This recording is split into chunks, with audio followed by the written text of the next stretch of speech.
गणपती बाप्पा मोरया. आज सर्वांना गणेश चतुर्थीच्या खूप खूप हार्दिक शुभेच्छा. आज आम्ही चाललो गणपती बघायला, म्हणजेच दगडूशेठला. सोबतच अजून आम्ही तुम्हाला भरपूर गणपती दाखवू. घरून बाहेर पडलो आणि बस स्टॉपवर आलो, कारण की आज बाईकने जाणे नेक्स्ट टू इम्पॉसिबल आहे. गर्दीच खूप असणार. आम्ही बसलोय बसमध्ये.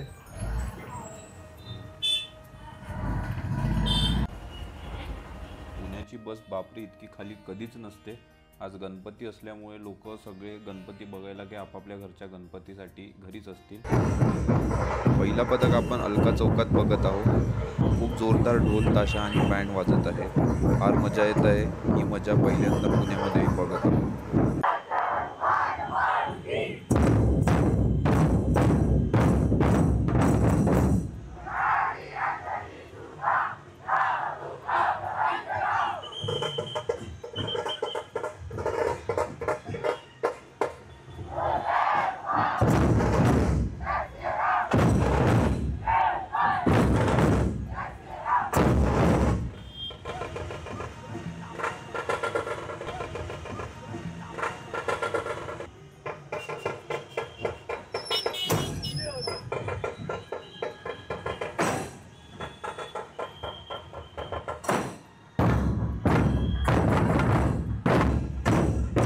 चिमुकल्यांकडे बघा, काय जोश आहे यांचा. ढोल पण काय जोरदार वाजवत आहेत. मजा आली बघा. या लहान लहान मुलांना बघून असं वाटतं की यावेळी मी पण हे सगळं का नाही केलं. पण तेव्हा हे सगळं समजायचं नाही आणि आमच्या विदर्भात मी जिथे राहतो हे सगळं तिथे असायचं नाही. या गणपती बाप्पांच्या मंडळाचा हा ढोल ताशा आहे.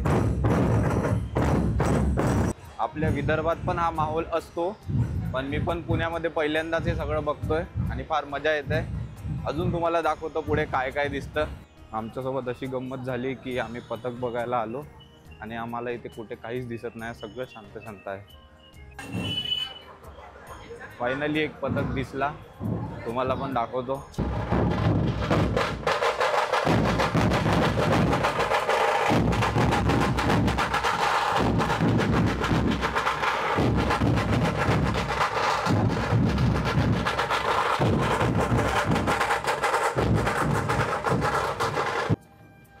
कोणीतरी VIP आलेलं दिसतंय.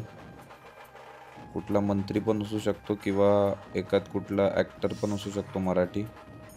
दगडूशेठच्या दर्शनाला आलेलं दिसतंय. यांच्यासाठी रस्ता खाली केला आहे आणि पथक पण थांबवलेलं आहे. नागरकर तालीम चौकात एक रणवाघ नावाचं पथक भेटलं. काय जोरदार वाजवत आहे.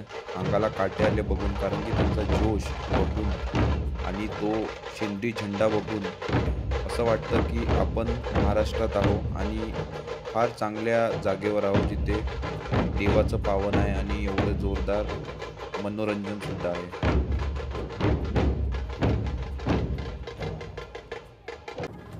हे बघा, माणसाला गरिबी काय काय दाखवते. ही बिचारी मुलगी या दोरीवर डान्स करत आहे आणि पैसे कमवायचा प्रयत्न करत आहे. तेव्हा या जन्मात काय काय करावं लागते गरिबांना. आम्ही दगडूशेठ साईडला चाललो आहे. असं वाटलं की एक पण पथक नसेल आम्हाला, कारण बराच वेळ झाला आहे आज. तरी पण आम्हाला एक पथक मिळालं आहे, ते पण बघूया. हे पथक अगदी आम्हाला दगडूशेठच्या मेन गेटसमोर मिळालं आहे. या पथकाचं नाव आहे श्री आरंभ पथक आणि यांचा पण ढोल ताशा खूप भारी आहे. यांची एनर्जी बघून असं वाटते की कुठेतरी आपण पण कधीतरी या पथकात सामील व्हावं. अगदी आपण दगडूशेठ हलवाईच्या मेन द्वारजवळ उभा आहे. इथल्या बाप्पांचा आशीर्वाद घेऊया आणि पुढे चलूया. यावेळेस दगडूशेठची हिमाचल प्रदेशमध्ये एक मंदिर आहे, ती वाली थीम आहे. चला मी तुम्हाला दाखवतो. हिमाचल प्रदेशमध्ये एक शिव मंदिर आहे, ती वाली थीम यावेळेस दगडूशेठसाठी ठेवलेली आहे आणि खूप सुंदर दिसत आहे. धर्म चौकात सामर्थ्य नावाचं पथक आम्हाला दिसतंय आणि या आजोबांकडे बघा. यांचा जोश आणि स्फूर्ती बघून असं वाटते की बापरे, यांच्यामध्ये अजूनही इतकी एनर्जी आहे की 22 ते 25 वर्षाचा मुलगा वाटतो. कारण की इथे सगळे 25 ते 30, 22 वर्षाचेच लोक आहेत. त्यातमध्ये आजोबा यांचा जोश आणि स्फूर्ती बघूनच अंगाला परत काटे आले आणि यांची श्रद्धा यांना ताकद देत आहे. या आजोबा आणि यांच्या एनर्जीसाठी एक लाईक तर झालाच पाहिजे.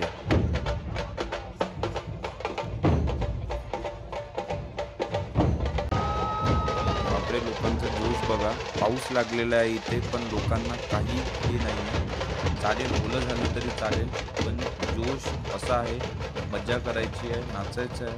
आणि हा आवाजच इतका मनाला लागण्यासारखा आहे की कोण नाही नाचणार. इतकीच मज्जा बघा. पाऊस इतक्या जोरात येत आहे तरी पण सगळे आनंदात आहे. हीच मजा आयुष्यात असली पाहिजे.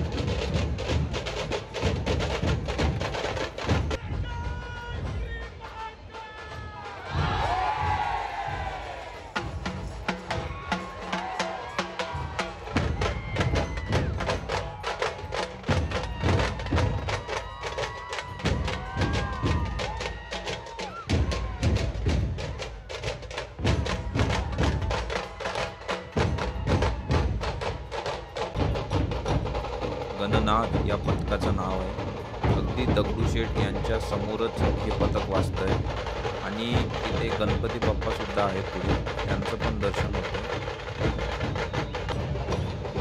या कटप्पा दादांचा जोश आणि वाजवायची कला यांच्याकडे बघून बिलकुल कटप्पाची फिलिंग येतं, पण यांचा जोश अगदी गणपतीसारखा आहे, म्हणायला हरकत नाही.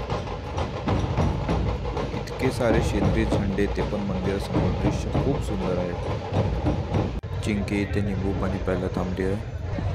बापरे, काय भयंकर गर्दी आहे इथे. निघता निघता थकून गेला माणूस पूर्ण. गणपती बघायला आलो. इथे पण खूप जोरदार पाऊस लागलाय आणि याच पावसात आम्ही ओले होत चाललोय. पूर्ण ओलं झालोय आणि झालं आमचं दर्शन म्हणू शकतो. आता आम्ही परत निघतोय, चाललो. एक मात्र बोलायला हरकत नाही की पुण्यामध्ये गणपतीचा पथक खूप छान असतो. पाऊस सुरू आहे पण लोकांना फरक नाही पडत. दणक्या जल्लोष सुरू आहे पुण्यामध्ये.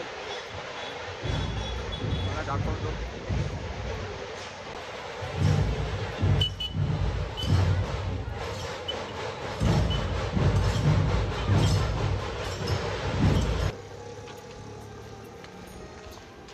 आम्ही इथनं बाहेर पडतोय.